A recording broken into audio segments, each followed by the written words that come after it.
This is a journey into a world of mystery and deceit, a fantastical place full of UFOs, strange encounters, and stories of alien abduction. My name is Nick Cook. I'm a defense journalist. My job is to investigate secret programs, the shadow defense industry, worth billions of dollars but hidden from public view. I dig out evidence of clandestine technologies concealed behind a network of false trails and military smokescreens. In this film, I'm going into a world that is taboo for a journalist like me. Now, more people than ever believe in UFOs.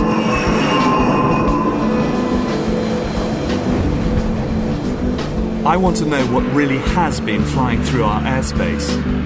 Do these sightings offer evidence of top-secret military and defense technology? Or do they hold the clues to something more mysterious?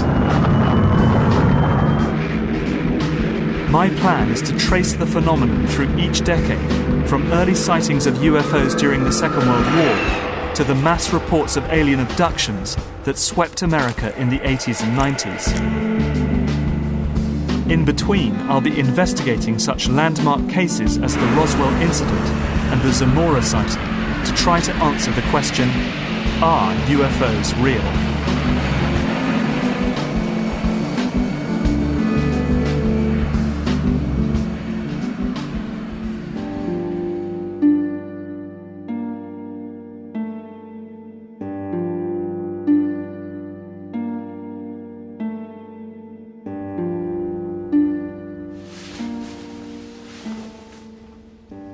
People send me pictures like these every week, and most of them are pretty obvious hoaxes.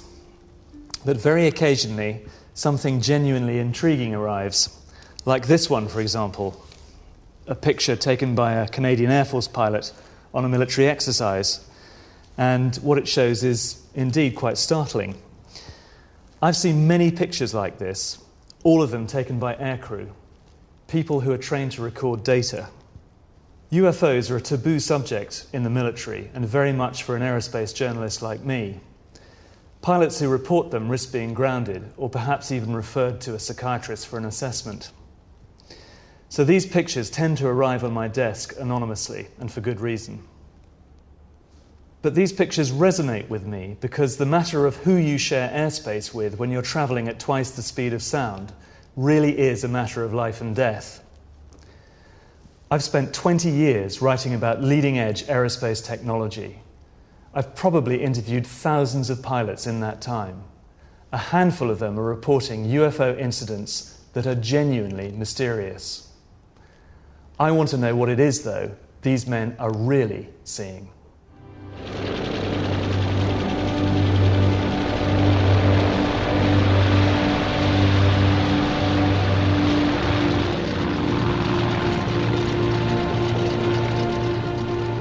The history of UFO sightings is not a long one, but it's a bit longer than most people suspect. To start to make sense of UFOs, you must go back 63 years.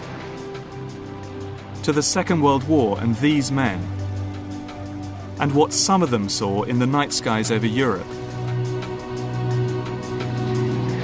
Allied aircrews described strange glowing balls of light that tracked their aircraft, and even coined a name for them, Foo Fighters.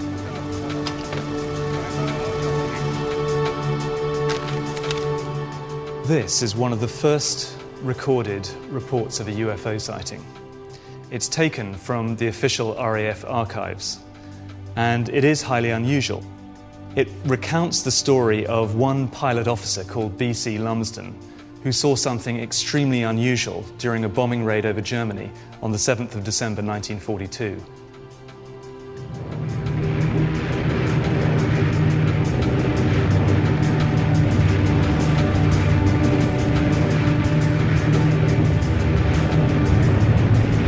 On Red 2. We were cruising at 7,000 feet when we discovered we had company, an orange-coloured light off the port wing. At first I thought it was tracer flak, but discounted this when I saw how slowly and controlled it was moving. What the hell is it? It seemed to be playing with Red 2, diving around the fuselage. Suddenly, it turned starboard and headed straight for us. I found it hard to make other members of the squadron believe me, but the following night, one of the squadron flight commanders had a similar experience, with a green light. It's gone! It's gone! It's gone!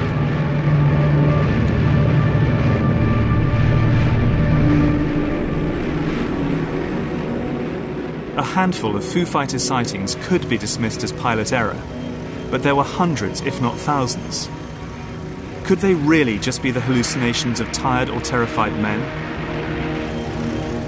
I've decided to find out more about these strange balls of fire.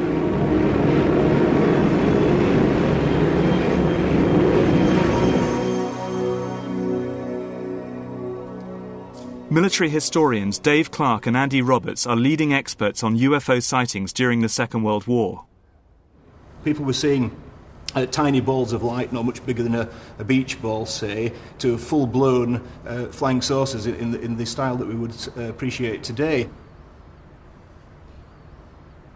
And there's a problem of reporting them at debriefing, because if you had bomber crews landing and saying, you know, we saw these peculiar lights chasing us for miles and miles and miles, some of the bomber crews I've spoken to were fearful that they'd get grounded for lack of moral fibre, for inventing things to get them grounded, some form of psychological problem.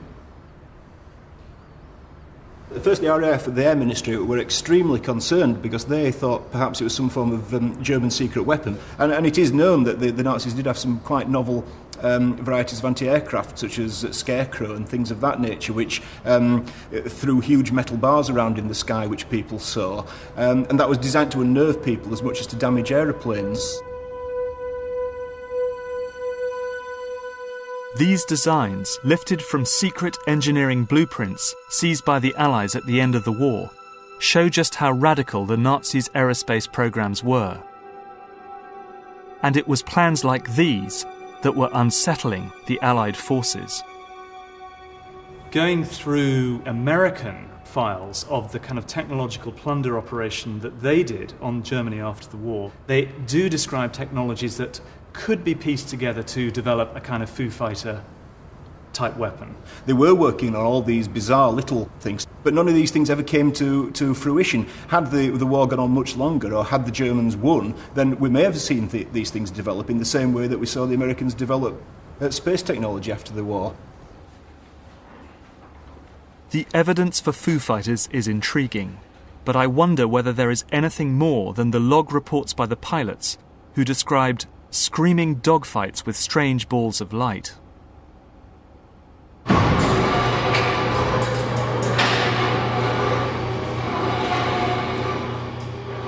I've come to meet American technology historian John Dering. He has first-hand information on the development of Foo Fighters. I interviewed a German aircraft engineer who had actually worked on these vehicles in the prototype stage and in the early phases of production. These were vehicles that were unmanned. They were what we would probably best describe today as unmanned aerial combat vehicles. These were vehicles that were not just sent up for surveillance purposes. They actually had a purpose of remotely controlled to engage the Allied aircraft, the bombers in particular, by basically trying to apply a mechanism that was not necessarily a catastrophic destructive effect, such as blowing the Foo Fighter up and taking the aircraft down. This was intended to be something that could be reused multiple times. There's plenty of anecdotal evidence that Allied air crewmen saw these things over Germany, but what about hard evidence on the ground that this technology was actually pursued by the Germans? One of the reports that I have seen and looked over was in reference to a project in the Black Forest that involved a small vehicle that was specifically intended to be an interceptor for advanced air defense against Allied bombers. Now, that document actually came from a U.S. intelligence officer, and so I have pretty high certainty that that was real.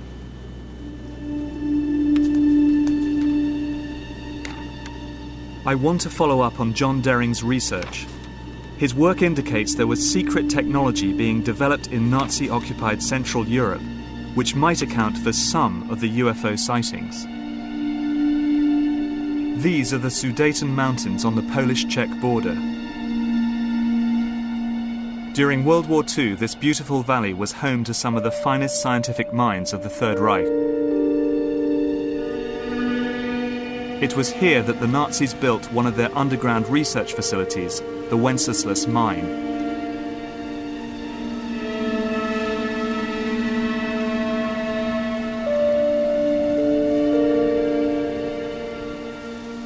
I'm meeting Polish military historian Igor Witkowski, who will guide me round the mine, a vast underground complex hidden away from Allied bombs, which Nazi slave labour carved out of the Sudeten mountains. Example of a surface infrastructure being kind of a reflection of the underground festivals. Here, in the desperate last months of the war, that German scientists worked around the clock to produce Kriegensscheiden, the war-winning technology that might produce a stunning knockout blow, even as the Nazis were being pushed back towards Germany.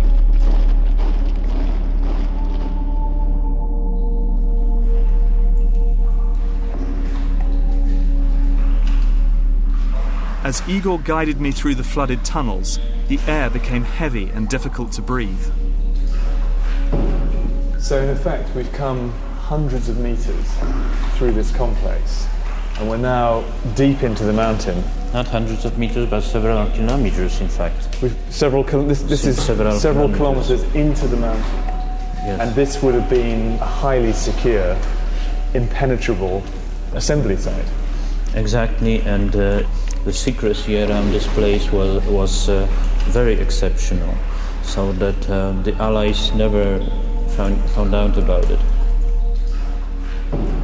Almost nothing exists of the original mine. As the Nazis retreated in 1945, they sealed most of the tunnels, leaving the advanced technology, and some say the scientists who developed it, buried beneath impenetrable walls of rock. But the Allies did capture one man who knew all about this place, and he wasn't a token find. His name was SS General Jakob Sporenberg, and he was in charge of the technical program at the mine.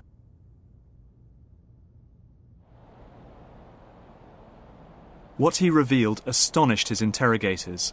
Indeed, I find it astonishing 60 years later. He spoke of a secret experiment attempting nothing less than to conquer gravity.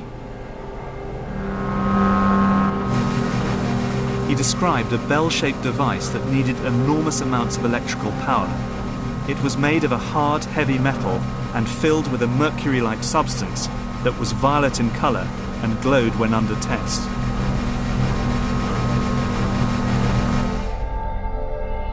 People who worked on the bell suffered from sleep problems and severe vertigo.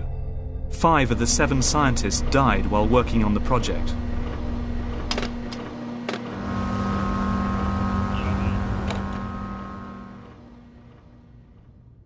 In a memo to Hitler, the scientists wrote, "It is in our opinion that the scientific results ascertained from our experiments with the bell are truly decisive for the war."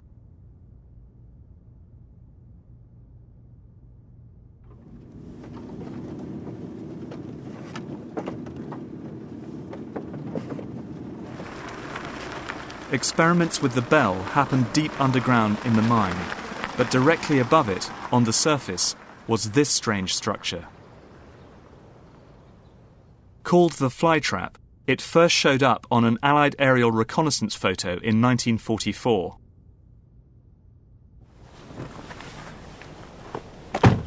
Igor Witkowski believes that the flytrap was a test rig for advanced propulsion technology. In other words, flying saucers.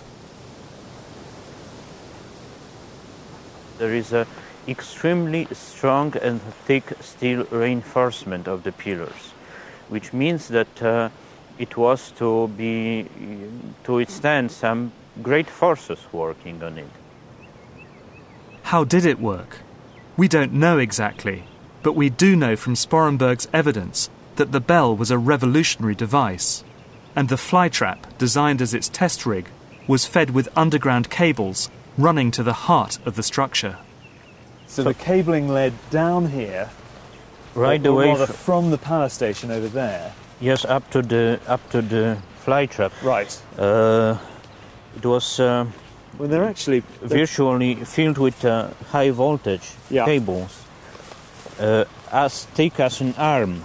Right. You know, that thickness. I have photographs of them, and that's just another strange fact that point out to such a possibility that it would have been used for some experimental purposes. I mean, they're actually pretty sizable. It's kind of like 1.5 meters of concrete-lined ducting down here. Yes, exactly. Pretty solid. So it all adds up to, I mean, pretty strong evidence that the power station over there was feeding this tremendous amount of power to the facility, the fly trap over there. Just there, exactly. Yeah. In a way, very strong. What Witkowski has uncovered is interesting. I've spent a long time researching the quest to produce anti-gravity technology, the holy grail of aerospace design. Is it possible that the UFO sightings over Nazi Germany were related to this quest?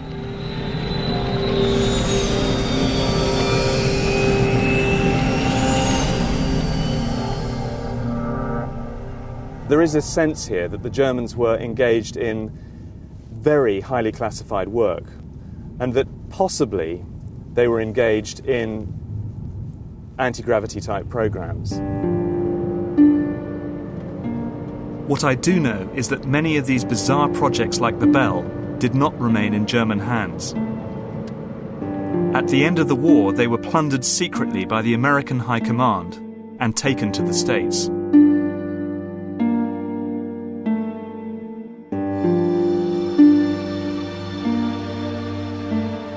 The speculation about Foo Fighters was about to be overshadowed by one of the most sensational UFO sightings of all, the 1947 incident at Roswell in New Mexico. That's where I'm heading next.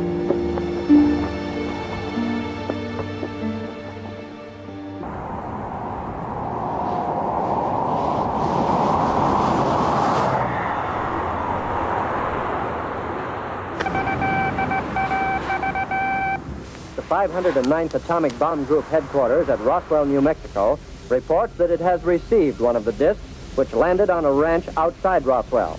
Colonel William Blanchard of the Roswell Air Base refuses to give details of what the flying disc looks like.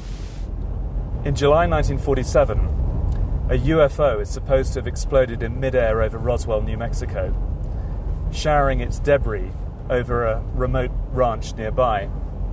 The actual saucer itself is said to have come down here on the plains of San Agustin. UFO proponents doggedly say that this vehicle that allegedly crashed here was extraterrestrial. The Roswell crash is the best-known case in the annals of ufology.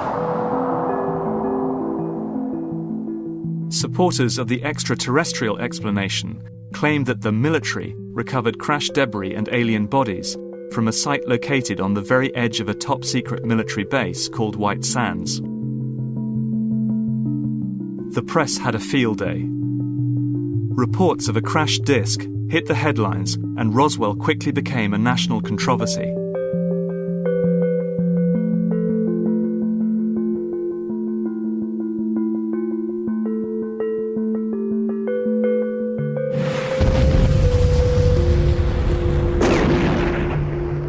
The military were quick to quash stories of bodies, but their denials just fueled the belief that they were hiding something.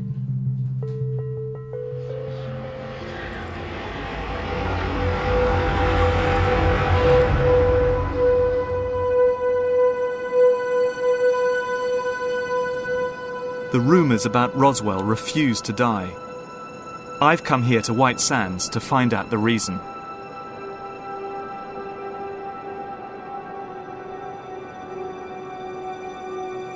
There's something strange about the sky here.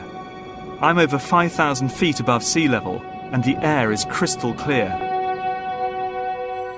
I've come to meet Mike Smith and Wayne Matson, two ex-Air Force officers who have lived in the area for some time. Mike explains that the desert climate can throw strange shapes into the air.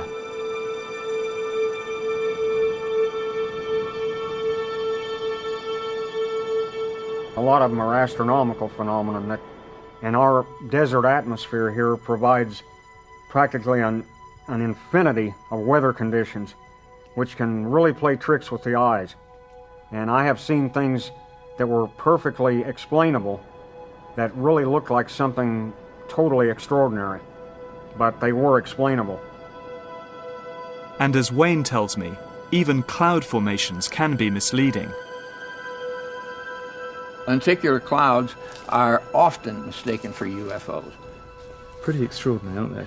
Lenticular clouds the wind comes hitting the mountains, swoops up, and as it goes over the top, the clouds form. I have seen a half a dozen UFOs, lenticular clouds that were one, about a minute later, a second one, and so on. The cloud story may explain some of the unusual sights witnessed in this area, but it doesn't begin to account for the Roswell incident. Debris was recovered from the crash site, so there is physical evidence that something did come down on the plains of San Agustin. But the mystery surrounding Roswell comes from the fact that the US Air Force changed their version of events 3 times. I've discovered that one of those stories was linked to a covert military operation flying out of the Roswell area. Duke Gildenberg worked on a secret balloon program called Skyhook, designed to fly covert missions over the Soviet Union. The Skyhook balloon wasn't born until 1947, and therefore, when it first appeared and for the first 5-10 years, it was a new sight in the sky. Holloman Air Force Base, then Alamogordo Air Base, was the prime launch site for the United States Air Force, and it happens to be just upwind of Roswell, so when the balloons would climb out, even if they were going to go 1,000 miles the other way, the initial climb out would be in the direction of Roswell, close enough to see, even if they get right overhead.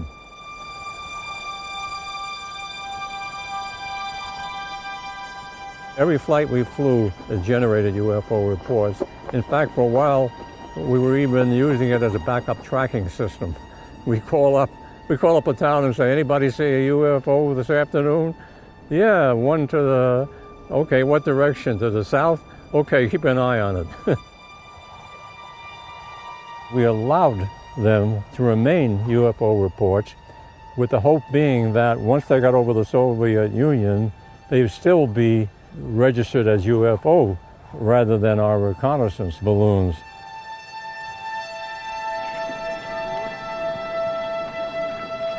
But in one incident, the UFO cover story broke down, leading to a famous US-Soviet standoff.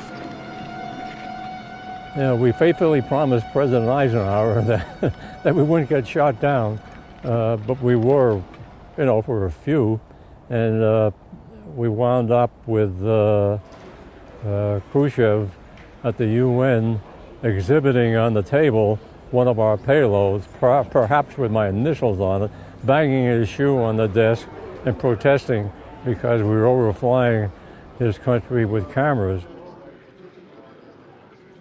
Is Roswell explicable as a balloon crash? That is correct. I worked on the Pentagon report for months and months and months, and looking at all the testimony, it was really obvious that one was a balloon landing in 47. There was another one maybe a couple weeks later that wound up being described in the Telegraph to J. Edgar Hoover, and it described it as a balloon. As credible as Gildenberg's explanation sounds, I'm not convinced. I've come across a memo that suggests there was more to the incident than the Air Force was admitting. For the way Joe tells the story.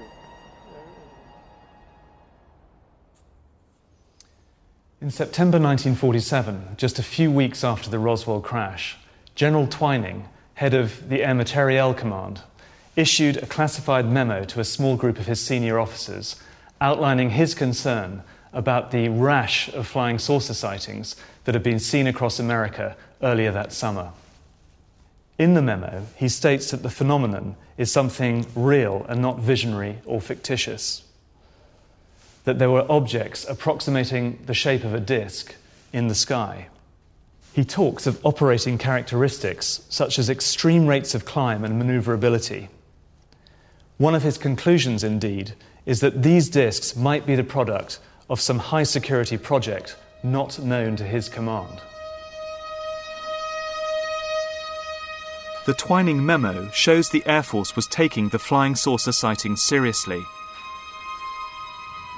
I'm going to interview someone who has high security clearance and who might throw light on what really crashed at Roswell.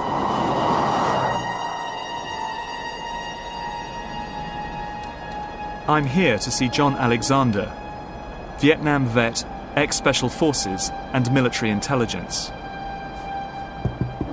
He's taken a close interest in the Roswell incident. Part of the problem has been the government itself. On Roswell, they have been less than forthcoming. They've been caught time after time just overtly lying to the public. And so the government's credibility in this field is pretty damn low. So you can't, they can't go out and say, well, here's the truth today.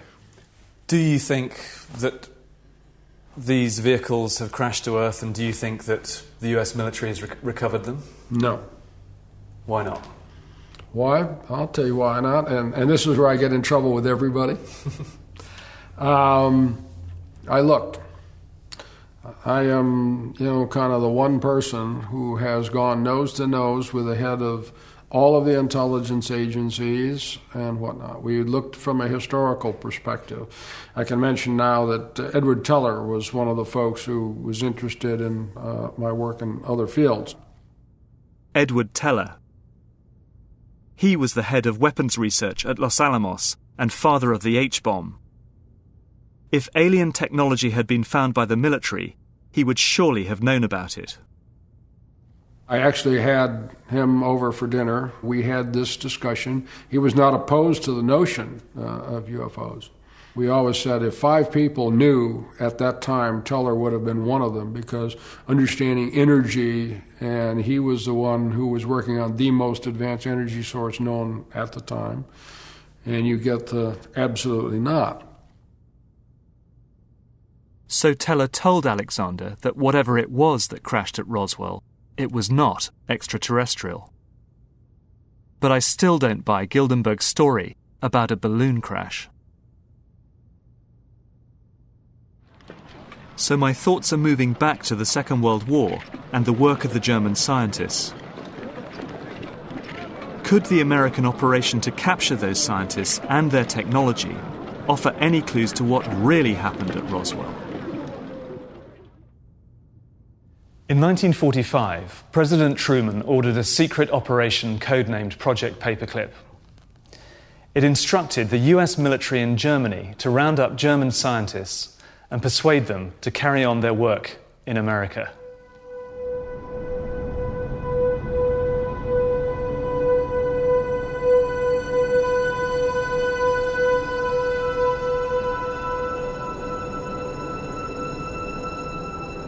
This is where most of the paperclip scientists ended up. White Sands Missile Range, a top-secret base surrounded by a no-go zone the size of a small country. Probably well over 2,000 scientists were brought to this country. I have a listing, which I got from the Air Force History Office, of all the scientists that were brought to Wright Field. And nearly 200 top-of-the-line scientists were brought to Wright Field. The Germans were anywhere from 5 to 15 years ahead in certain areas. For instance, you think of the V-2A4 missile, not intercontinental at that time, but a first ballistic missile. That was a huge step at the time. I've visited this area many times, and its power and beauty never diminishes. It's a strange mix of primitive landscape and high-tech doomsday hardware, tucked into the southwest corner of America. One thing's for sure. The German scientists brought here after the war would have been totally cut off from the outside world. The thing that bothered most of them that I knew more than anything was the summertime, because we get temperatures often here of 42 and 43 Celsius in June and July, and that was absolutely so incredible to them they couldn't believe it.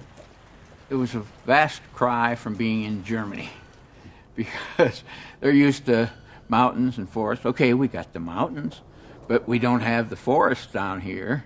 We don't have the water that they have, and things are quite a desert. It was here that the German scientists created the beginnings of the American space program. And it is also here, in this highly secret territory, that the number of UFO sightings really started to take off. I was out stargazing, and I looked up, and I may have been for at the most 5 seconds. There was this large black triangle that just blacked out stars, and it was moving just across. Making any noise? No sound whatsoever, total silence. I never heard any reports about it, nothing. And you have a massive database. These are just a few. Yeah. And what are these all these detail sightings of UFOs in the White Sands, Alamogordo, New Mexico region? I see they kind of range from the jocular to the more serious. Anything I can get my hands on that I find. So after all of these years, all of this study, your own sightings, what are you forced to conclude, Wayne? I conclude that my government is lying to me. About what? About UFOs. The American government has changed its own version of the events at Roswell so many times that my instincts, as a defense journalist, are that we're all being fed a false trail. Perhaps the work of the German scientists could offer a completely new explanation for the Roswell incident. What evidence do you have that the Germans were working on flying saucer technology? There certainly was an interest in that type of a vehicle after the war. It presented the possibility of some maneuverability that would be greater than what they would have had with the conventional piston or jet engines of that time using a fixed wing. At the time of Roswell, the US Air Force was experimenting with radical new designs. Could this bizarre aircraft be based on this one? A design drawn from secret Nazi blueprints seized by the Americans after the war. Some of these may indeed have reached the point of being test flown. However, if they did not have a particularly remarkable advantage over other aircraft that were being pursued at that time, they may not have really gone much further than that. Perhaps the Roswell crash can be linked to the work of the German aircraft designers quartered at White Sands in 1947. I think it's very possible that what crashed was a secret prototype based on these radical designs. But I can't prove it. And the US government has changed its mind so many times that we may never know the truth. But what is certain is that UFO sightings in America were about to reach epidemic proportions. Not just in New Mexico, but over the skies of the nation's capital, Washington, D.C. They caused such panic that President Truman was forced to speak about them publicly. In a few short years, UFOs had reached the highest office in the land. Oh, yes, we discussed it at every conference that we had with the military. There's always things like that going on. Flying saucers, and they've had other things, you know, if I'm not mistaken. Flying saucers have invaded our planet. Washington, London, Paris.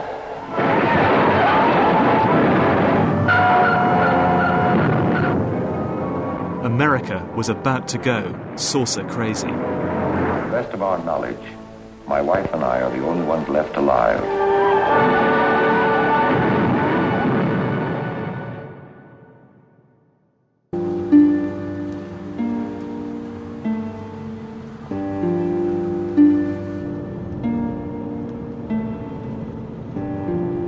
I'm in Washington to investigate the extraordinary escalation of UFO sightings that occurred in America during the 50s.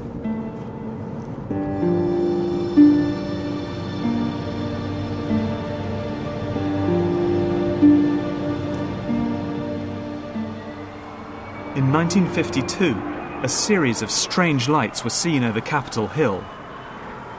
UFOs had arrived in the political heartland of America, causing mass panic. In the midst of this big national flap, sightings occurred over Washington, D.C.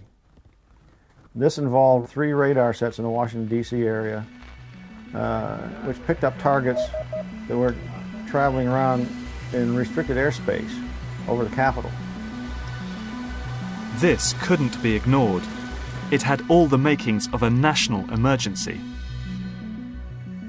Whether it was alien visitors or, as many in the military suspected, advanced Soviet spy technology, the Air Force needed to act fast. Jets were launched against the UFOs, and the military made sure their actions made headline news.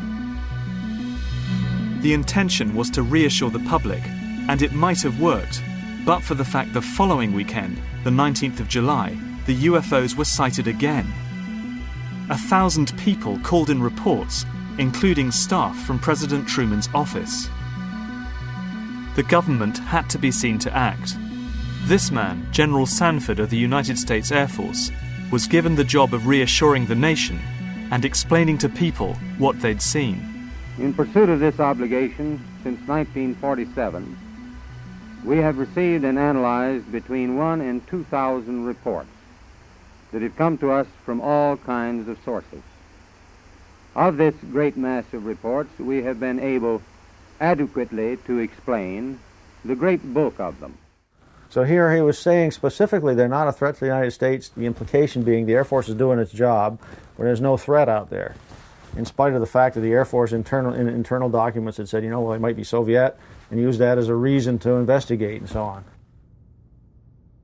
The Air Force's commitment to act on the UFO problem would result in one of the biggest military investigations in American history. The Air Force, which had secretly been investigating UFOs since 1947, were forced to set up an open inquiry. Called Project Blue Book, it promised to investigate each separate sighting report that was filed by the general public. In spite of Air Force intelligence claims there was nothing to worry about, the US Air Force was actually taking UFOs very seriously indeed. The man at the forefront of Blue Book's investigations was Dr. J. Allen Hynek. Hynek was employed by the Air Force. He interviewed thousands of witnesses and collated some of the public's most bizarre encounters. Have you ever seen a meteor with headlights? No, I've never seen a meteor with headlights. But one might see a meteor that looked like it had headlights. Well, however, I do not drink, and this had some kind of light on the back. All right, of it. good, fine. Hynek was a skeptic. During the course of his investigations, he was able to attribute many of the sightings to natural phenomena. All of them saying that they saw it predominantly in an eastern direction. Now, if it had been extremely close to any one of them, it could not have been seen to the east by all the people. And observers west of Elgin as far But Project Blue Book had severe limitations. No military sightings were included in its pages. Instead, they were immediately classified and buried deep in the files of the Pentagon. Much to Hynek's frustration, because reports by Air Force pilots, of which there were many, intrigued him very much. But now we can tell the story of one such sighting for the very first time. It involves the early reconnaissance missions by the United States over the Soviet Union.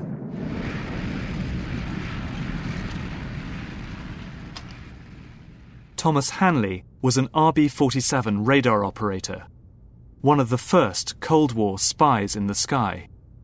When you're flying, you are always aware of anything in your airspace.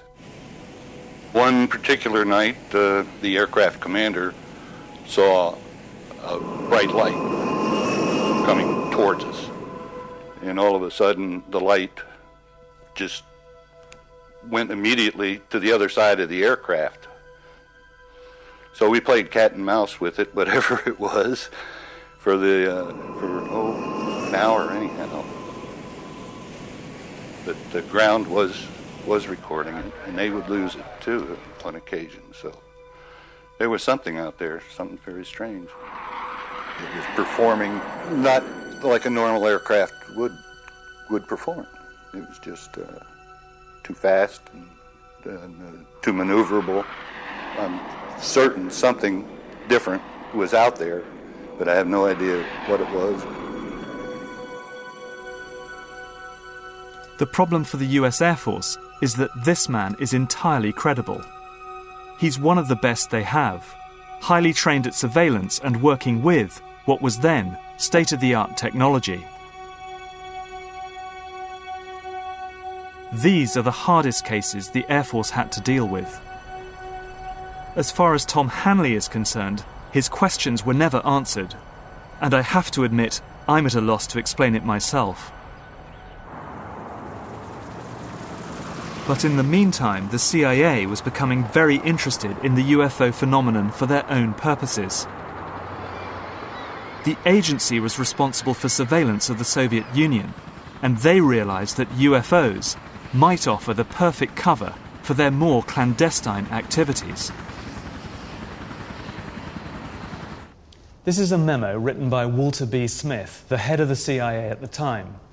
And it's important because it shows that the CIA were happy to leave the US Air Force with the problem of analysing each UFO sighting. I suggest, Smith says, that we discuss at an early board meeting the possible offensive or defensive utilisation of these phenomena for psychological warfare purposes. This is a pretty stunning document. But when you read something like this, what you've got to keep in mind, first and foremost, is its context. The context, of course, was the Cold War and the struggle between America and the Soviet Union. But what really set the UFO story running for the CIA was the death in 1953 of this man, Joseph Stalin.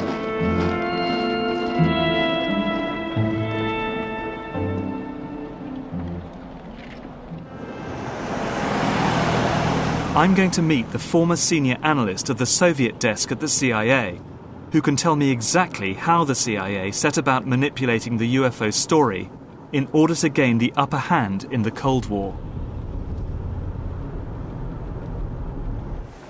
Melbourne, hi. Dick, hi. Good to meet you. Good to meet you.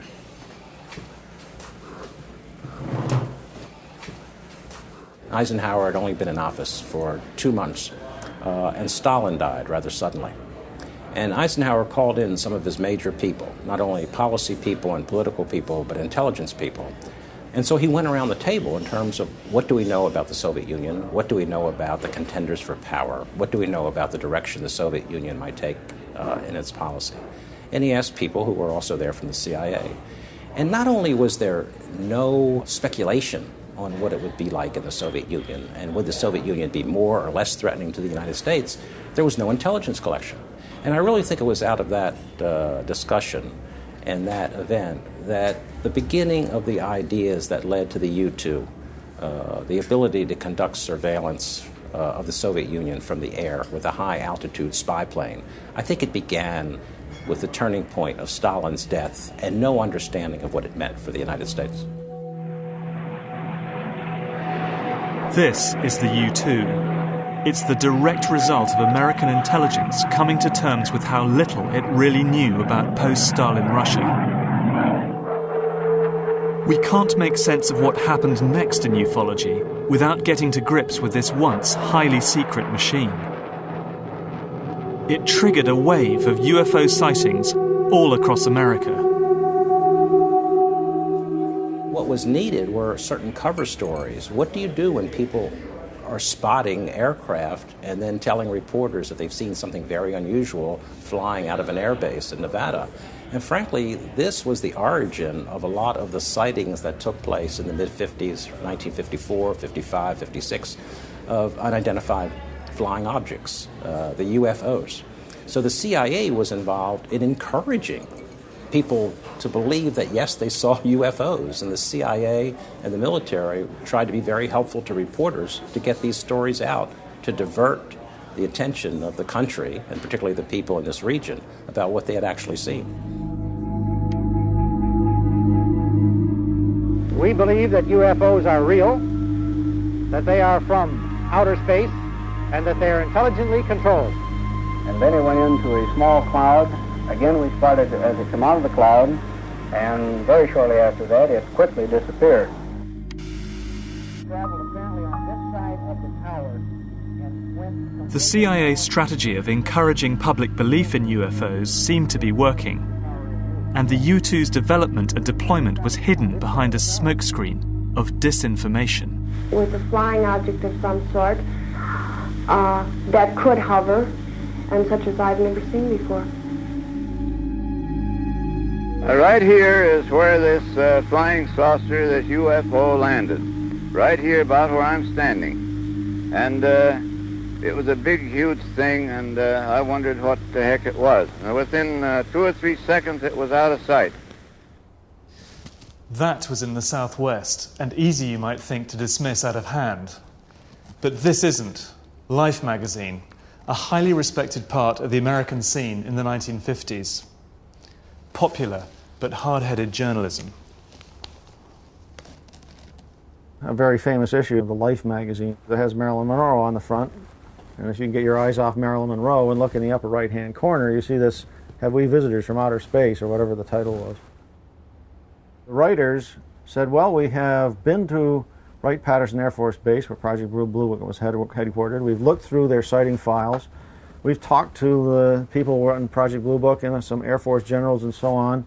And it appears that the Air Force is now treating this subject seriously. And their conclusion in the article was that, that we're right on the hairy edge of saying, yeah, there really are interplanetary visitors being involved here. That's what people are seeing. And the Air Force doesn't seem to be denying that. What the CIA has always done in these cases is to place false reports in the press. But you did have ways of supplying information to people you knew were Soviet assets or East European assets to send the Soviets looking in another direction.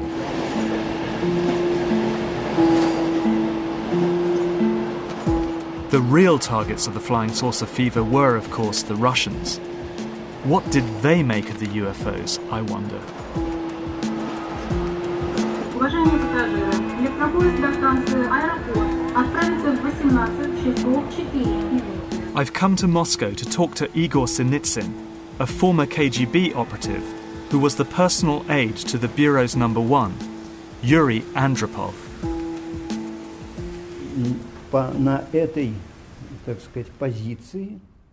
While in this position, I once had the chance to acquaint myself with a document regarding UFOs, which had been prepared by one of the military intelligence officers. So, when I read this series of articles on UFOs, I decided to give it to Andropov to read.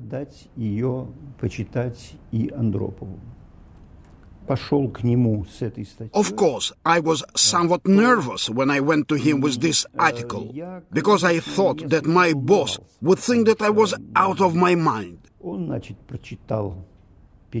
He read through the translation and began to study it very closely. Then, quite unexpectedly, Yuri Andropov opened his desk and took out a very thin file from the top drawer, gave it to me to read and said, "Only read it here and don't take it away." Much to Sinitsyn's surprise, the file contained highly classified UFO sightings occurring all over the Soviet Union.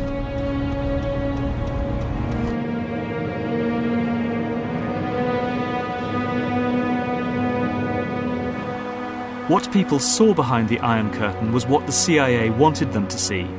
Not classified American technology, but something from outer space. But back in America, the UFO story was about to enter a new phase. A reliable witness reported a clear sighting of a UFO and its alien occupants. The first convincing close encounter of the third kind.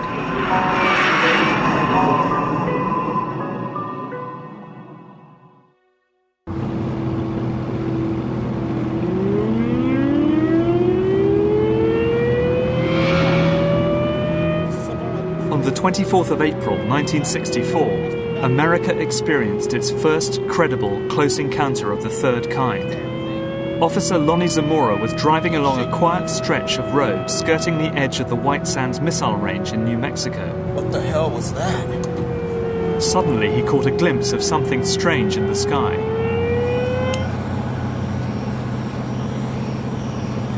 Whoa.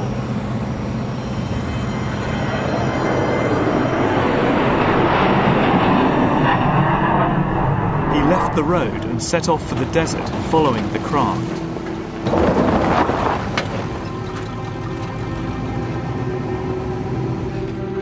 He caught sight of a shiny object, now landed, about 200 yards away.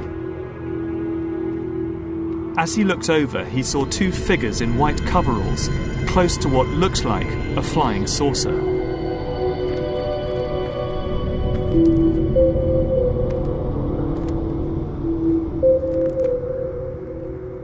Suddenly, without warning, the craft took off and headed straight for him.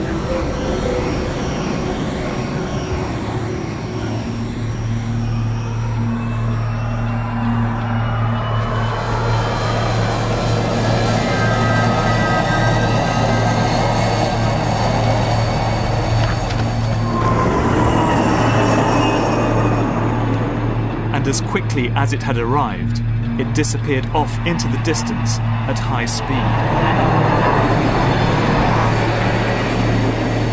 This statement by Lonnie Zamora is one of the most intriguing UFO reports on record. It made headline news at the time.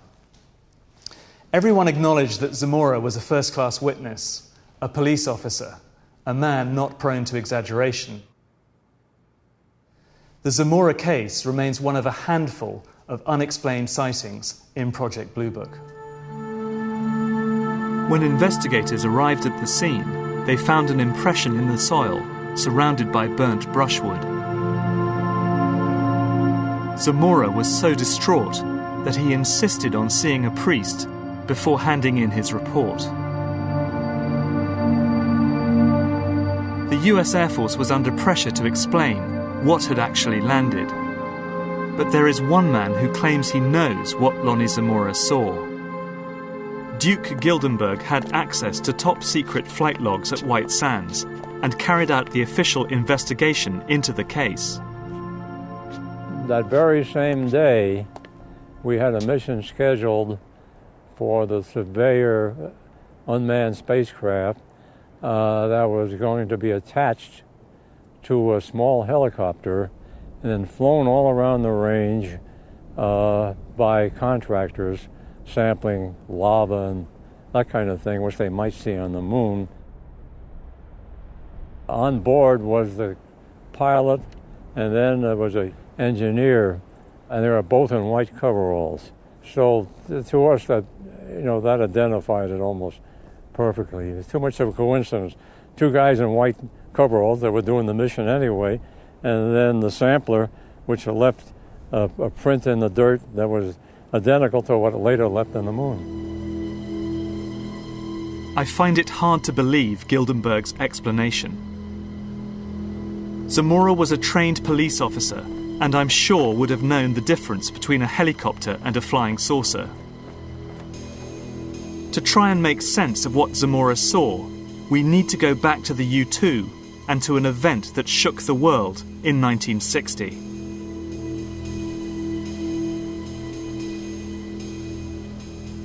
When U-2 pilot Gary Powers was shot down over the Soviet Union, Cold War tensions intensified.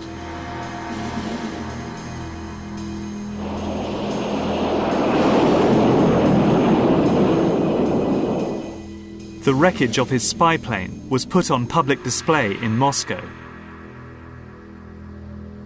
This was a huge propaganda coup for Khrushchev, and it signalled the end of the U-2's covert life. It was understood very early in the U-2 program that it wouldn't be able to fly safely over the most denied areas of the Soviet Union forever. Best, it was given a few years. In fact, it flew operationally for just about 4 years, which was longer than anybody expected, before one of the aircraft was shot down. The CIA launched an effort to produce a more workable aircraft with similar or better performance, and one that would be so fast and so high-flying that even the best missile technology that anybody could be looking at in those days would have a very hard time hitting it. Richard Bissell was head of the CIA's overflight program between 1956 and 1960. He was the man given the job of replacing the U-2. He had a radical idea about how this might be achieved.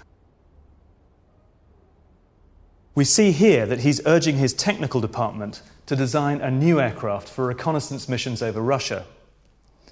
According to Bissell, who had a very good grasp of the technological challenges, the optimal shape for that vehicle would be saucer-shaped. The Avrocar, which appears for all the world to be a flying disc. It wasn't just Bissell who had flying saucers on his mind. Just across the border, Avro, a Canadian-based company, had recruited talented British aerospace designer John Frost to work on a flying saucer. Frost was a visionary, and under his leadership, the company began experimenting with disc-shaped craft. Called the Avrocar, it was a handful to fly and could barely get off the ground, but it caught the eye of the United States Air Force. They bought all rights to the project, and then it simply disappeared.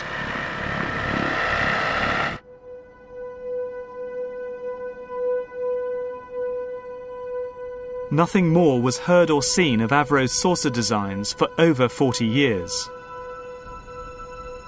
But flying discs did not die with the Avrocar.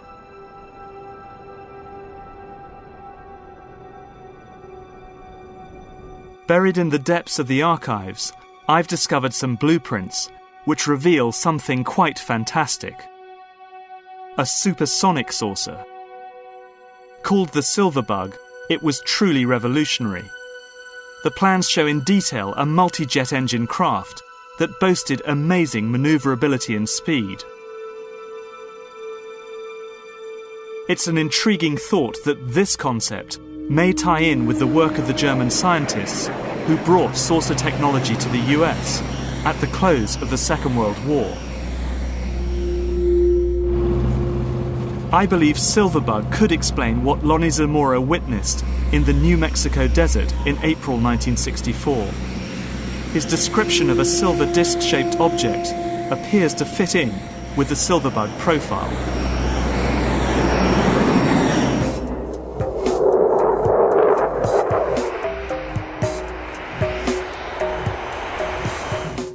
There's plenty of evidence that a host of other covert technologies were being developed by the Air Force during the 1960s.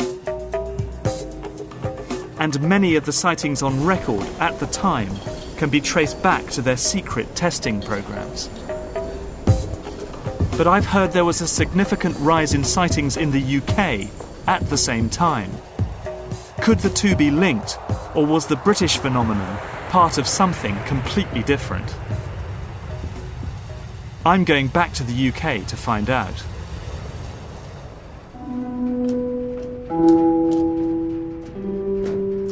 I've decided to hunt for any evidence that the British government were concerned about UFO sightings.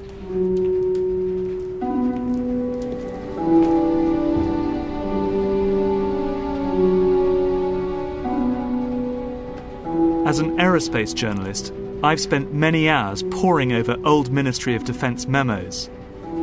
They are a revealing record of how past British governments reacted during times of high tension and paranoia over national security.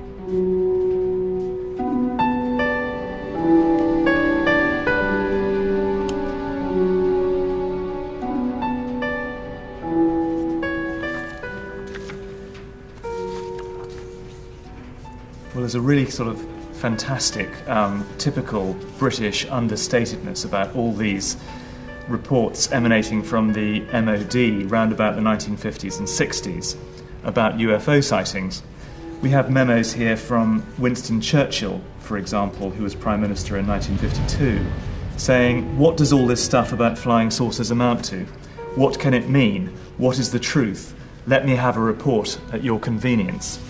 Fantastic.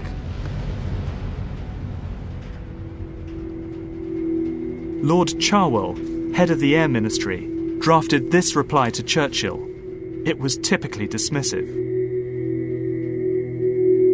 It explained UFO sightings as deliberate hoaxes, optical illusions, mistaken identification, or known astronomical phenomena. But Cherwell was not privy to US intelligence. He had no idea how the increase in UFO sightings in America could be linked with secret developments in defense technology.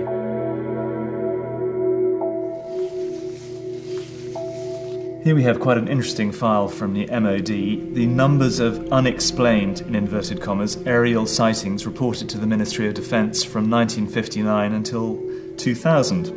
The sightings rise modestly from 1959, when you have 22 sightings, and then up to 95 in 1966. But in 1967, they really jump. They jump from almost 100 to 362 sightings, which is really quite significant and remarkable.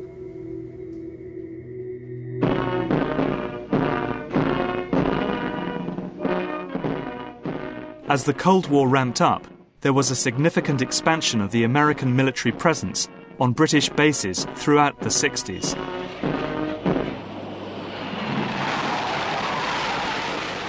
I think the height of those tensions, there was something in the order of 18 or 20 US bases on British soil, and the tension was ratcheting up, and there was many incidents where there were full air defence alerts, aircraft scrambled, and obviously until aircraft had been able to sort of identify what had been picked up on radar as Russians, they remained until that point UFOs effectively. But there were some very mysterious cases which appear to have baffled the MOD at the time. I'm thinking of the Robin Peck incident, for example. The case you're referring to happened on the Norfolk coast near Brancaster at a little village called Docking, and you've got the American bases at Sculthorpe and Lakenheath, not very far away. This case happened in the summer of 1969. A man called Robin Peck, who was returning home to this little village quite late at night, after midnight, and his light suddenly failed, and his engine started misfiring.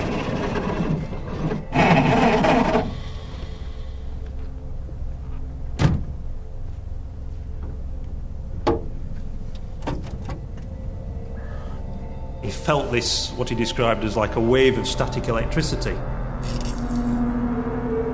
And he looked around, at about 200 feet from the ground was what he described as a huge inverted mushroom, a brilliant blue, ice blue colour. Suddenly, inexplicably, it just disappeared, almost in the blink of an eye, towards Norwich, leaving this glow in the sky. He was so shaken by what he'd seen that the following morning he went to the police station in Docking and made a full report.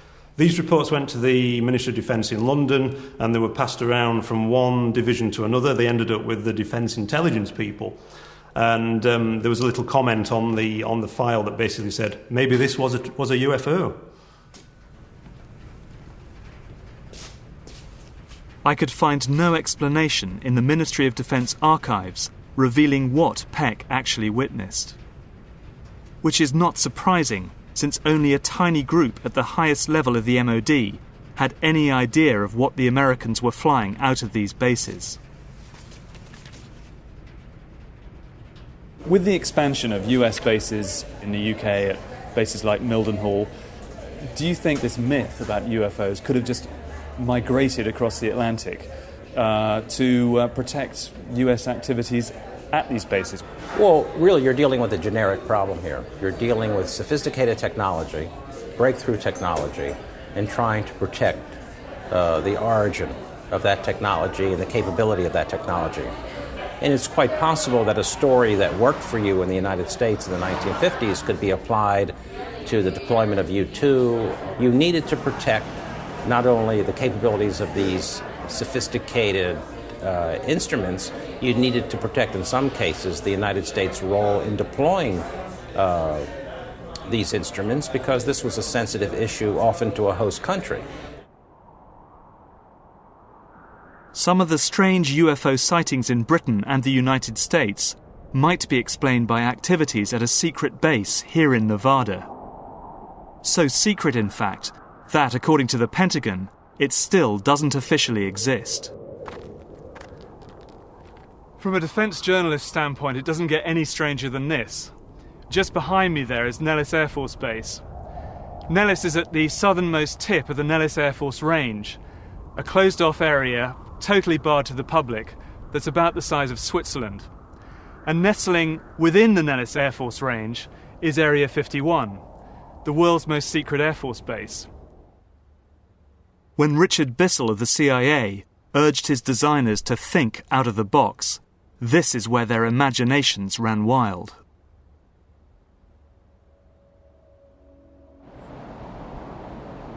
It's the testing ground for the US Air Force's most secret technology.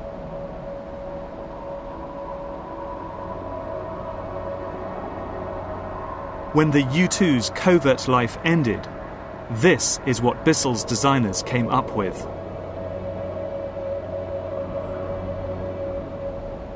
The Blackbird is the apex of aerospace technology.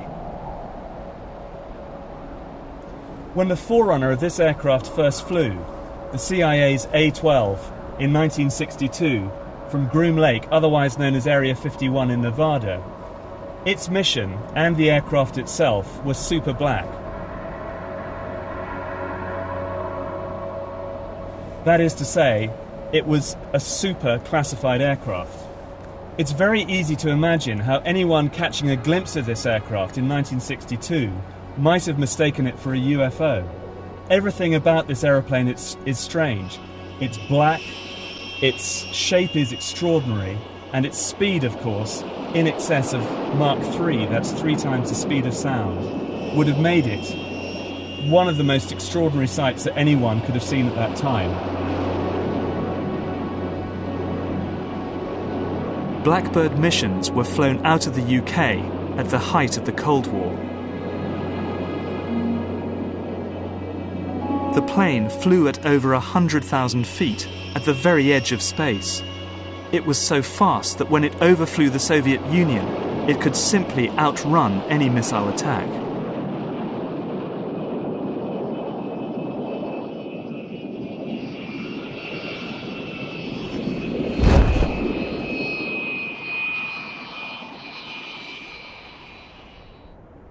But it wasn't so much American spy planes that were worrying the Russians. There was something else in the skies that was causing them alarm. An incident over the small town of Petrozavodsk would trigger the largest study of UFOs on the face of the Earth. Russia's X-Files had begun.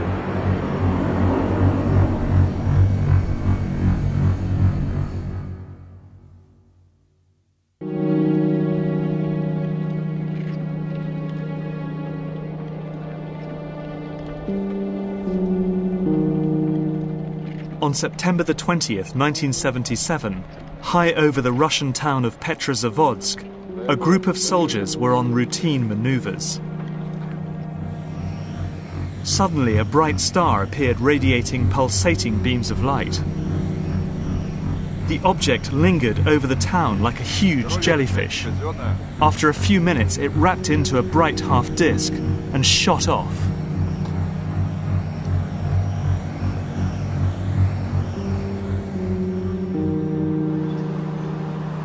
News of the event reached the Kremlin.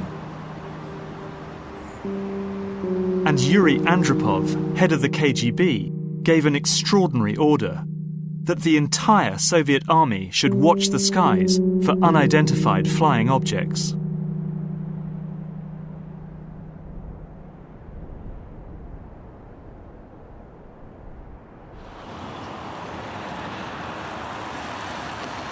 I'm in Russia, on my way to meet the two men, Colonel Boris Sokolov and Dr. Yuli Platov, who were ordered by Andropov to coordinate the whole operation.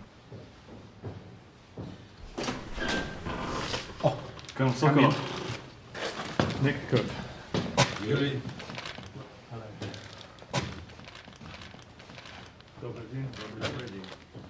Thank you. At that time, the army had a total of 7.5 million serving personnel, stationed across the whole of the Soviet Union, which comprised a sixth of the world land mass. The army controlled the monitoring of these abnormal events. In the beginning, these reports were numerous. Literally, every week there was someone who had seen a dish landing with somebody coming out of it. Even when a sighting was not considered sensitive, it was still stamped top secret.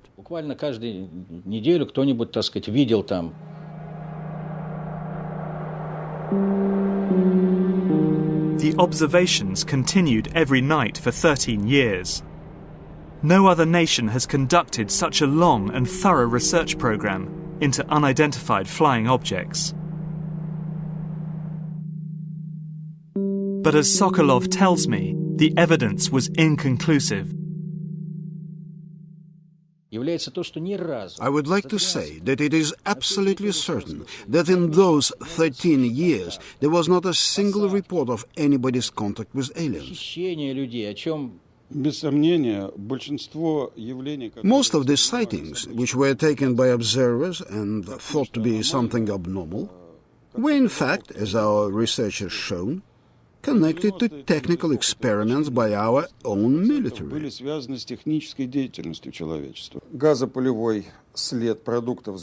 And as Dr. Platov explains, even the Petrozavodsk incident, which led to Andropov's UFO surveillance operation, was nothing more than a secret missile launch. That the strange lights and jellyfish-shaped object was in reality the burning rocket engine and its exhaust plume. But not every sighting could be so easily dismissed.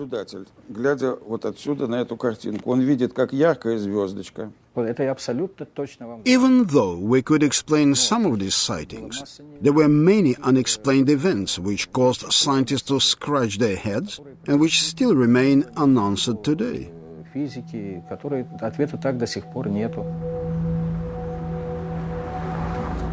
For some, these inexplicable sightings fueled concerns that the Americans were developing a radical piece of aerospace technology. Something that behaved and looked like a UFO, that could fly undetected into Russian airspace.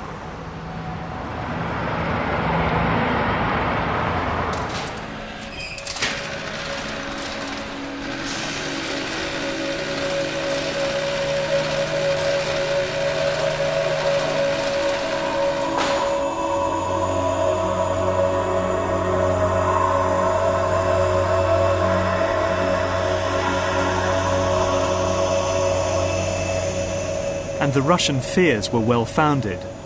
This is stealth, a quantum leap in aerospace technology. The Americans had built an invisible plane.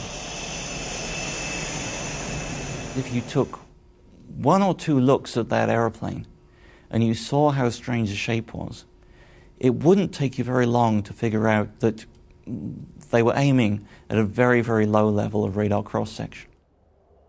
What was done with the first real stealth program was to produce something that had the radar signature of a small shotgun pellet, or perhaps maybe a small bird.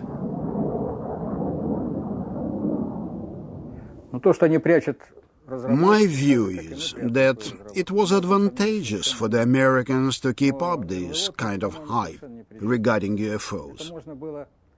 We guessed it was policy to conduct a campaign of misinformation as far as the general public was concerned. Stealth was an enormous breakthrough, and nobody out in the wider world really believed it was possible. Nobody could even imagine that it was possible to do that.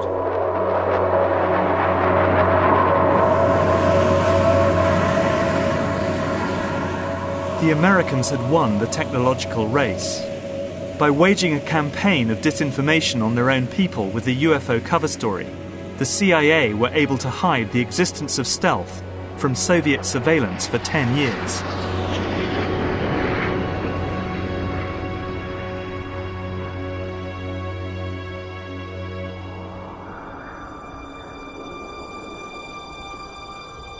But stealth couldn't begin to explain the series of alleged alien encounters which were about to shock the American Southwest.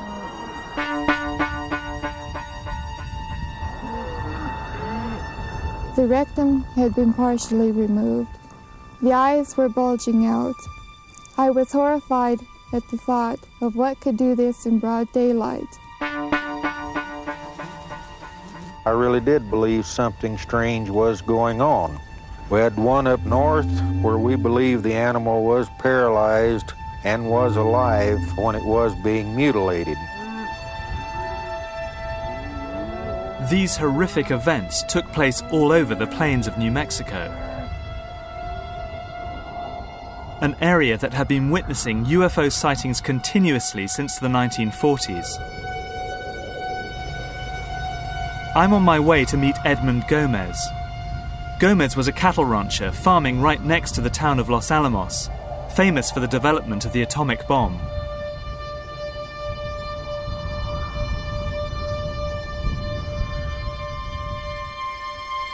We met up and headed out to a desolate corner of his ranch.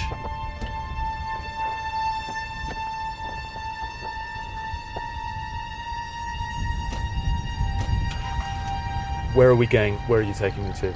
I'm taking you to our animal graveyard.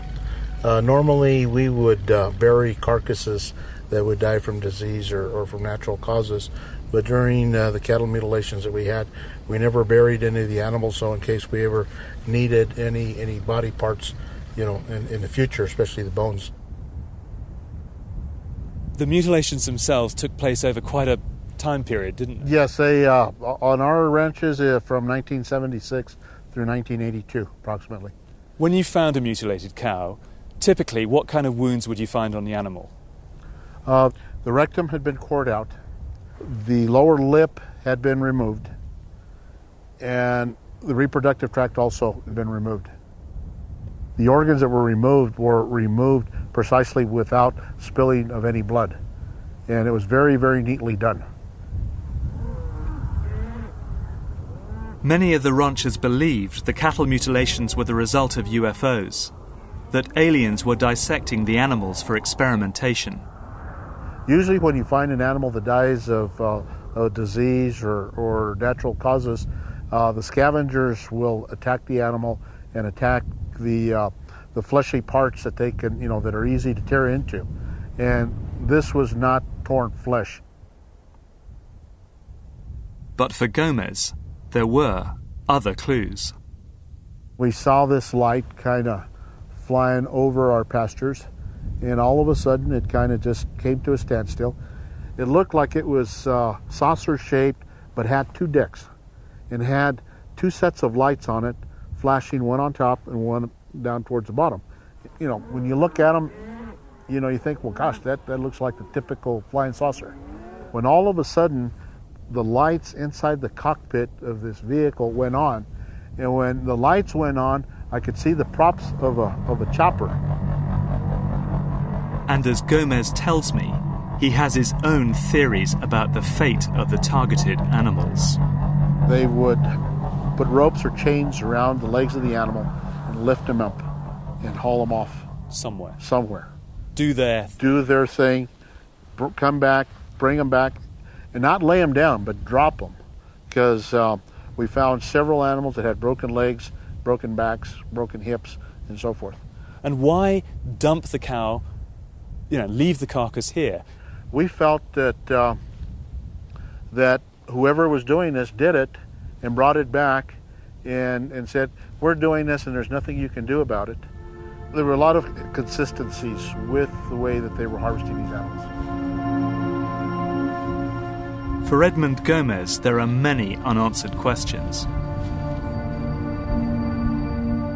He wants the cattle mutilations, which put him and his family out of the ranching business, re-investigated to bring closure to the whole bizarre and sinister affair.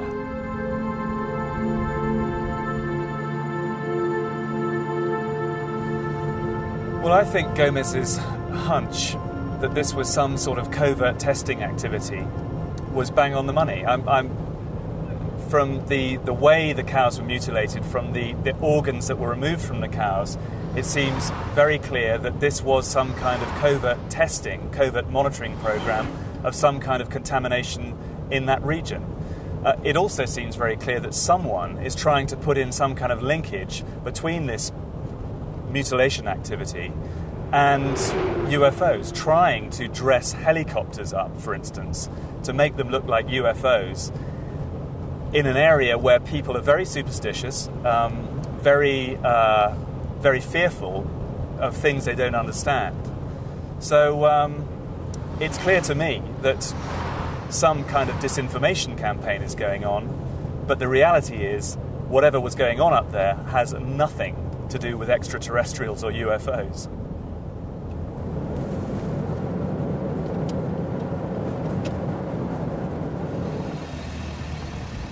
In the alien encounters I have examined so far, military and defense technologies seem to be at the heart of what's going on.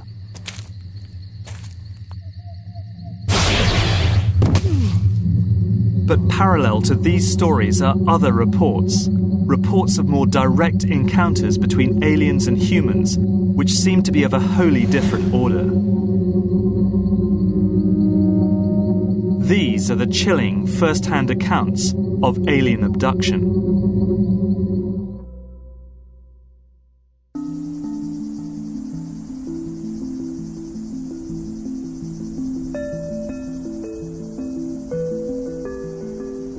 The most challenging aspect of the UFO phenomenon is alien abduction.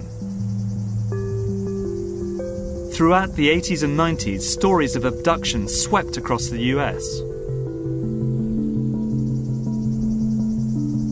Over 2 million Americans claim to have been taken by aliens. These stories followed a pattern. Typically, abductees claimed they had been taken in their sleep to an alien craft, where they were subjected to invasive surgery. Samples were taken. Probes were implanted. Some victims reported they had been abducted not just once, but many times.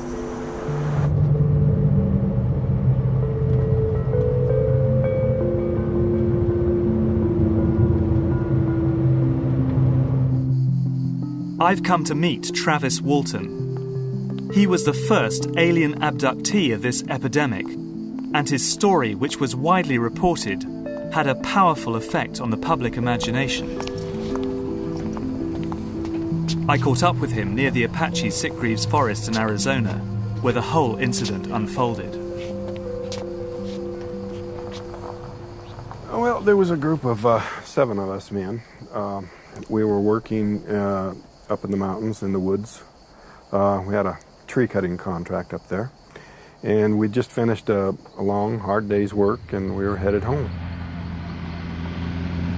We'd worked late that night, so it was starting to get dark.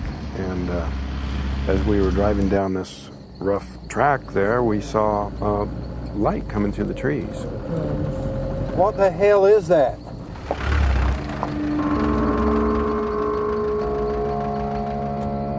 Travis, man, what the hell you doing? Come back! Travis! Back then, you know, I was a kind of a wild sort of a guy. You know, I was showing off, you know. It was stupid. The closer I got, you know, and it wasn't going anywhere, and I was, you know, thinking about how foolish it was for me to be doing this, but I was kind of showing off for the crew a little bit, and they were getting pretty excited and yelling at me to get back in the truck.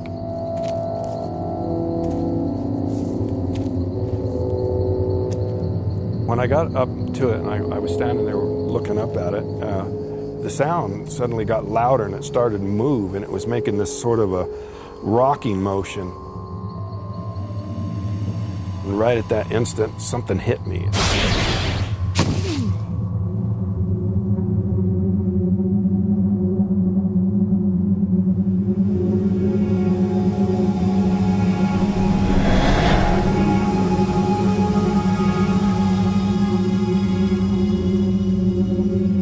Next thing I knew, I was regaining consciousness, but I was in a lot of pain.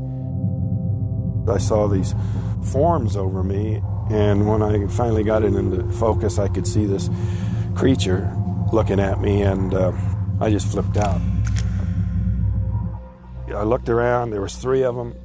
The one that was closest to me, I tried to hit him. I could hardly move, and my arm felt real heavy, and I was weak. Somehow got the strength to get off of the table.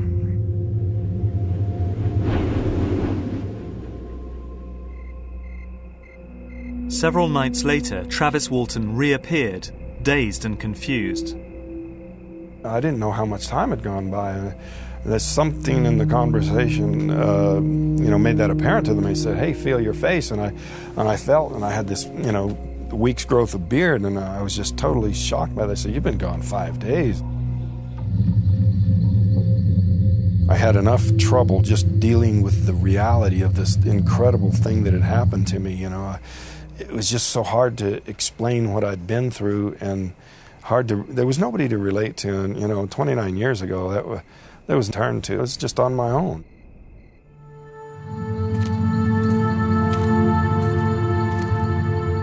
Travis's story seems incredible, but it's only one of many such tales.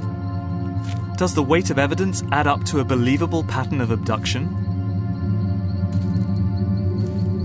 In order to understand the nature of the contact experience in the 1980s, we need to look at the first reported cases back in the 1950s.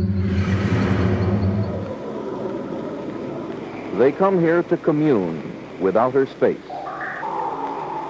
Start the message now, group. Here we go. We are your friends. We are your friends. Please contact us.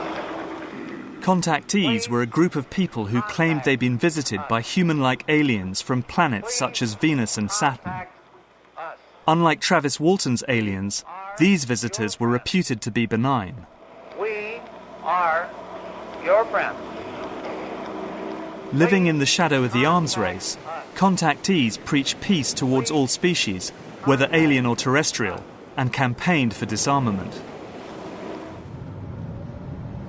As Cold War paranoia reached its peak, the CIA ruthlessly misled the American people about UFOs in order to hide their surveillance programs against the Soviet Union. Melvin Goodman believes that the contactees were simply the victims of this dark political climate.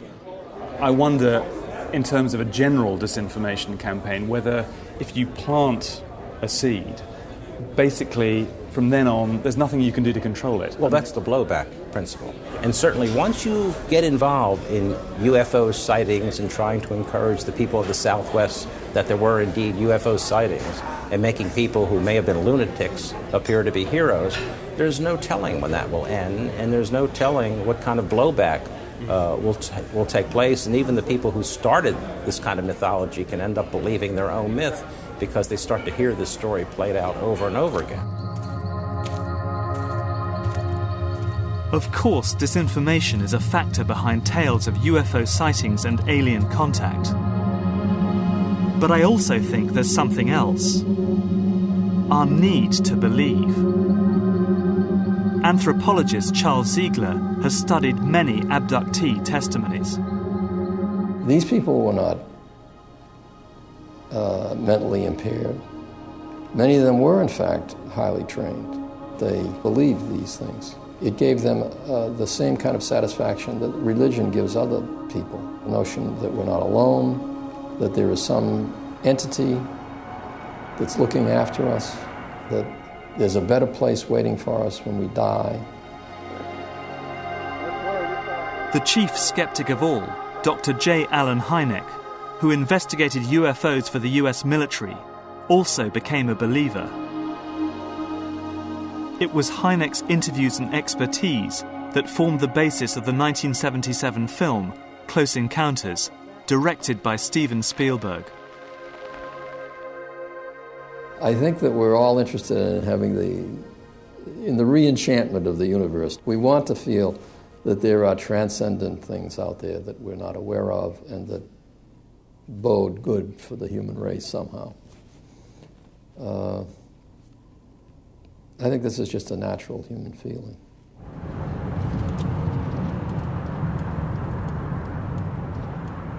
But what really fascinates me as a defense journalist is that you are as likely to find believers in UFOs among the higher reaches of the aerospace industry as you are in Hollywood.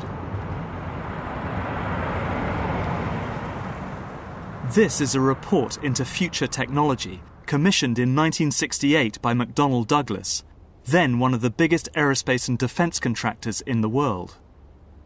What's extraordinary about this document is that it takes the existence of UFOs seriously. It recommends using UFOs and copying their design to make the next quantum leap in aerospace technology. Some UFOs may be extraterrestrial vehicles. They certainly have not been proven otherwise. The existence of extraterrestrial vehicles indicates vehicles could be built which would have capabilities quite useful to McDonnell Douglas Corporation. The report even suggested interviewing contactees to gather data. And if they were thinking that over 25 years ago, what advances might be on the horizon today?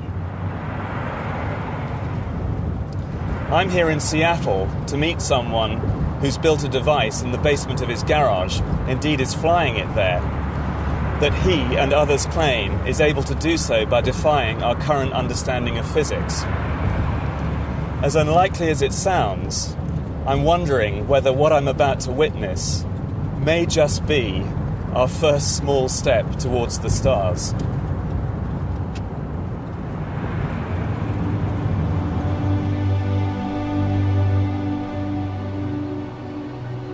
This strange device is made of balsa wood and glue and covered in a layer of aluminium foil.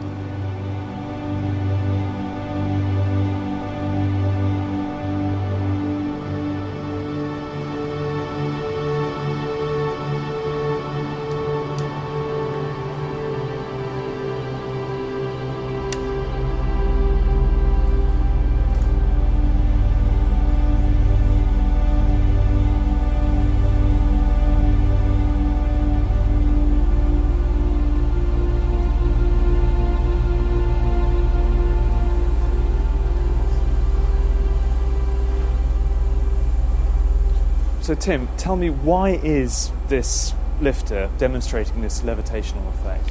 Well, there's an interaction that occurs between the corona wire, which runs around the top, and the foil underneath. Yeah. And there's a 3 to 4 centimeter air gap in between there, and literally a high voltage electric field occurring.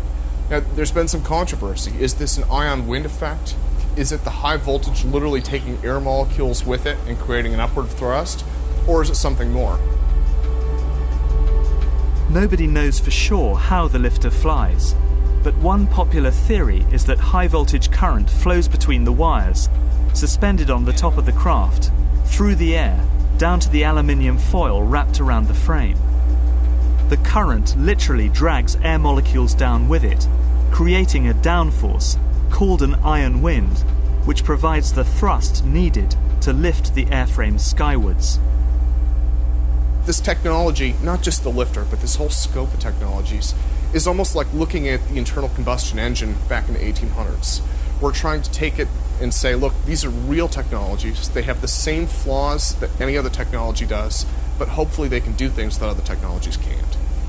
So do you think what we're watching here could be the modest beginnings of a whole new industry? Yeah, I think the lifter is literally sort of like the tricycle, and it may not end up becoming the technology that builds the starships of tomorrow, but it at least shows us that given the right circumstances, given the right power, it will work. I'm nearing the end of my journey, and I feel as if I've come full circle. Because what Tim Ventura's lifter reminds me of is the Nazis' secret experiment in anti-gravity propulsion I discovered in the Wenceslas mine.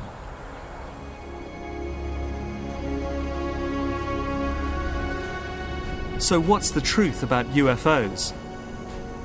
The story of successive attempts to develop radically new forms of flight, conducted under the strictest secrecy, is inextricably bound up with our relationship with UFOs over the last 60 years.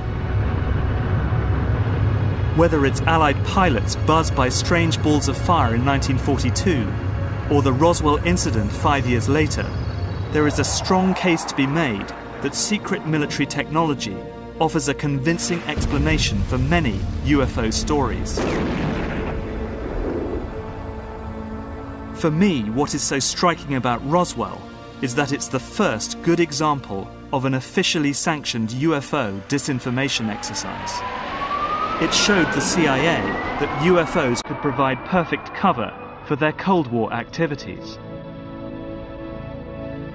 It didn't take much for the CIA to spin the extraterrestrial story into the hearts and minds of the American public. And once it was there, all manner of experimental technology could, if it was spotted, be put down to the UFO phenomenon. But there are some cases that I just can't explain.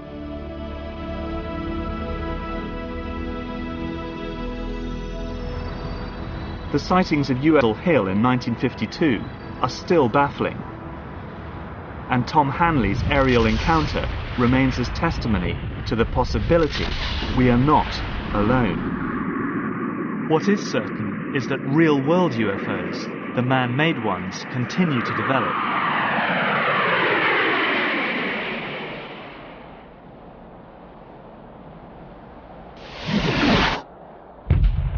Recently, a series of sonic booms were heard exploding across California and Nevada. Something was in the sky that could be heard and felt, but not seen. Some informed observers, and I'm one of them, believe it was an aircraft travelling at several thousand miles per hour. A secret project known as Aurora. There is no trace of Aurora's physical existence.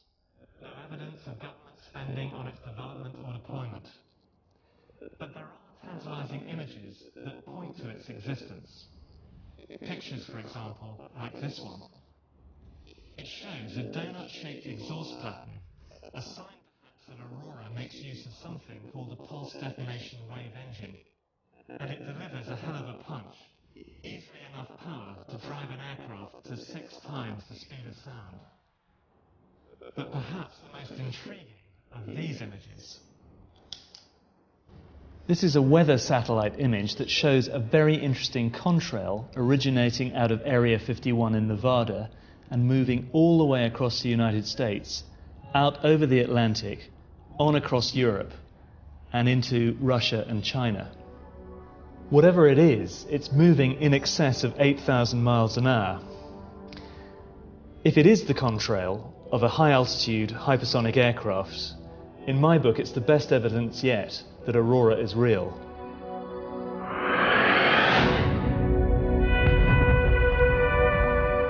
And Aurora's flights will probably give birth to a new wave of UFO sightings. Because whether aliens exist or not, many of us want to believe in them. Perhaps the only way we will ever find out for sure is if we make the leap into deep space ourselves.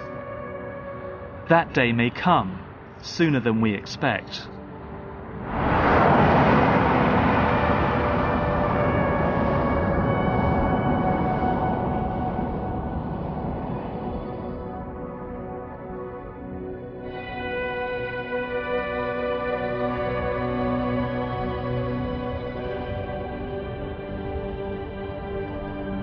If UFOs and alien abductions fascinate you and you'd like to find out more, visit channel4.com/science. Next, from aliens to alienation, when Grace gets upset by a baying mob in Big Brother.